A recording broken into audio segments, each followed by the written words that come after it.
High বন্ধুরা, আমি অসীমা। আপনারা দেখছেন আমার চ্যানেল রান্না ও প্রাকৃতিক সৌন্দর্য। তো বন্ধুরা, আজ আমি নিয়ে চলে এসেছি চিকেন পকোড়ার আরও একটি নতুন রেসিপি, যেটা আমি নিজেই বাড়িতে বানিয়েছি। বন্ধুরা দেখুন, দেখতেই কতটা সুন্দর হয়েছে। তো আমি পকোড়া বানানোর জন্য নিয়ে নিয়েছি 500 গ্রাম চিকেন। দেখতেই পাচ্ছেন আমি চিকেনটা ধুয়ে রেখেছি।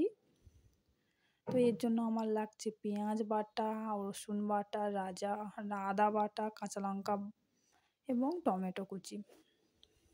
সঙ্গে লাগছে বেসন, সঙ্গে লাগছে ময়দা। তো আমি বেসন আর ময়দাটা চেলে দিয়ে দিয়েছি। বন্ধুরা দেখতেই পাচ্ছেন। এখন আমি এর মধ্যে দিয়ে দিয়েছি হলুদ গুঁড়ো। 500 গ্রাম চিকেনের জন্য আমার হাতে 2 মুঠি মতো আমি বেসন এবং ময়দা দিয়েছি।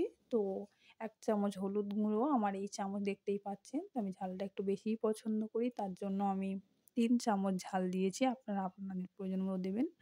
আর নুনটা অবশ্যই স্বাদ মতো দেবেন বন্ধুরা। আপনারা যতটা চিকেন নেবেন ততটা অনুযায়ী লবণ দেবেন।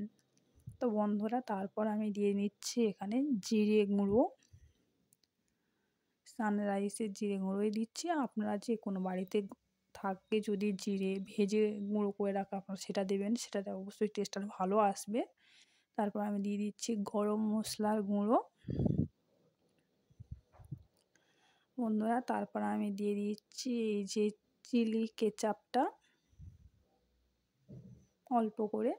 তো বন্ধুরা আপনারা যদি এভাবে সব কিছু পরপর দিয়ে করেন চিকেনটা, তাহলে আপনাদের পকোড়াটা খেতে অনেকটাই সুস্বাদু লাগবে, অনেকটাই ভালো লাগবে। তো বন্ধুরা আমি তারপরে দিয়ে নেবো এক এক করে। আমি তারপরে দিয়ে নেবো বেকিং সোডা। এভারেস্টটা আপনারা দেখতেই পাচ্ছেন বন্ধুরা, অল্প করে বেকিং সোডা দিতে হবে। তো আমি বেকিং সোডা দিয়ে নেওয়ার পরে এখানে দিয়ে দেব আমার পেঁয়াজ কুচি। বন্ধুরা 500 গ্রাম আমি চিকেনের জন্য এই পরিমাণই পেঁয়াজ কুচি নিয়েছি, পেঁয়াজটা বেটে নিয়েছি। তো তারপর দিয়ে দেবো রসুন বাটা, আদা বাটা। তো বন্ধুরা আপনারা এইভাবে দিয়ে দেবেন। তো যেহেতু টমেটো কুচি করে কাটা হয়েছিল, তো ওটা আমি একটু হাত দিয়ে জাস্ট চিপে নিচ্ছি, এটাতে কোনো অসুবিধা হবে না। তো আমি সব কিছু দিয়ে দিলাম। বন্ধুরা আমি যখন এর আগের বারে পকোড়া করেছিলাম, তখন আমি ডিম দিতে ভুলেই গেছিলাম, আর আমি সেখানে জল দিয়ে মেখে নিয়েছিলাম। তো আমি এবার অবশ্যই সেই ভুলটা করব না। তো আমি এর মধ্যে দিয়ে দেবো ডিম ফাটিয়ে, 2টো ডিম দিয়েছি। একটা ডিম আমি আগেই ফাটিয়ে নিয়েছি, আর একটা ডিম আমি জাস্ট ফাটালাম। আমি 500 গ্রাম চিকেনের জন্য 2টি ডিম ব্যবহার করেছি বন্ধুরা। এরপর আমি হাত দিয়ে ভালোভাবে মেখে নেব। তো বন্ধুরা দেখুন, আমার আগের গামলিটা ছোট ছিল, তার জন্য আমি একটা বড় গামলি নিয়ে মেখে নিয়েছি। এবার আমি কড়াতে ভাজতে দিয়ে দেবো। আমি দিয়ে দিয়েছি অলরেডি, আমি আপনাদের দেখাবো।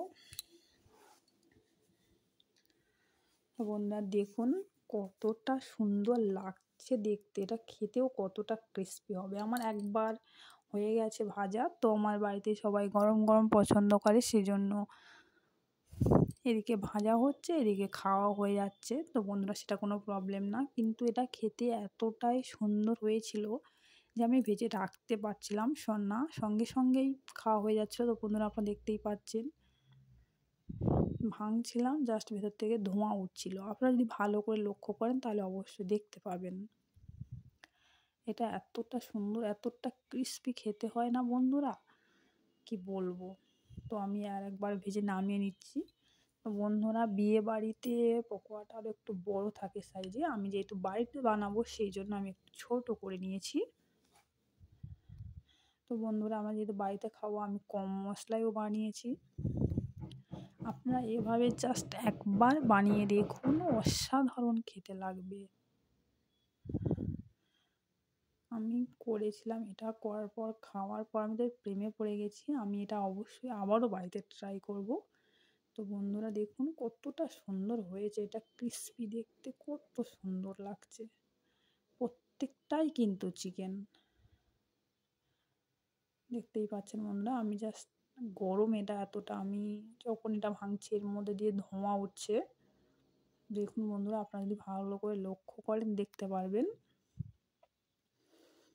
আর এটা করেছিলাম আমি আগে, কিন্তু এডিট করতে গিয়ে আমার আবার গালে জল চলে আসছে বন্ধুরা, কি বলবো। এটা এতটাই সুন্দর হয়েছিল, আপনারা দেখতেই পাচ্ছেন। আমি আপনাদের ভেঙেও দেখাচ্ছি। তো বন্ধুরা অনেকগুলো করার পর এখন এগুলোই আমার জমেছে আর কি, অল্প সময়ের জন্য। তো বন্ধুরা আমি আপনাদের দেখাই আরও একটা। বন্ধুরা দেখুন, এটা পেঁয়াজ দিয়েই করে নিয়েছি, বড় পেঁয়াজ দিয়ে। তো বন্ধুরা দেখুন, আমি একটা ভেঙে দেখাই কতটা সুন্দর লাগছে দেখুন, জাস্ট খেতেও অসাধারণ বন্ধুরা। ধোঁয়া উঠছে দেখুন, জাস্ট দেখেই আমার আবার খেতে ইচ্ছা হচ্ছে। তো বন্ধুরা আমার এই চ্যানেলের ভিডিও যদি আপনাদের ভালো লাগে তাহলে অবশ্যই আমার চ্যানেলটা সাবস্ক্রাইব করবেন, পাশে থাকবেন আমার, যাতে আমি আরও নতুন ভিডিও বানাতে সাহস পাই। বন্ধুরা আমি আবার ভেজে নিচ্ছি, কারণ আমার চিকেন পকোড়া ভাজা প্রায় শেষের পথে, একদমই শেষের পথে, আর জাস্ট হয়তো একবার হবে। বন্ধুরা দেখুন কত সুন্দর লাগছে। আর আমি তেল খুব বেশি, মানে যতটুকু তেল দিয়েছি তাতে করে ভরে ভরে চিকেনটা দিয়ে দিয়েছি ভাজার জন্য পকোড়াটা। তো বন্ধুরা লাইক করবেন আমার চ্যানেলটাকে, নতুন বন্ধু হলে অবশ্যই সাবস্ক্রাইব করবেন। আর আপনারা বাড়িতে বানিয়ে দেখবেন, করে খেয়ে দেখবেন, আমাকে কমেন্টে জানাবেন যে আমি কতটা সত্যি বলেছি, বা আপনারা বাড়িতে করে খেয়ে দেখেছেন কতটা সুন্দর হয়েছে এই পকোড়াটা। পকোড়াটা খুবই সুন্দর হয় বন্ধুরা। তো বন্ধুরা আজকের জন্য টাটা, দেখা হচ্ছে আবার একটি নতুন ভিডিওতে।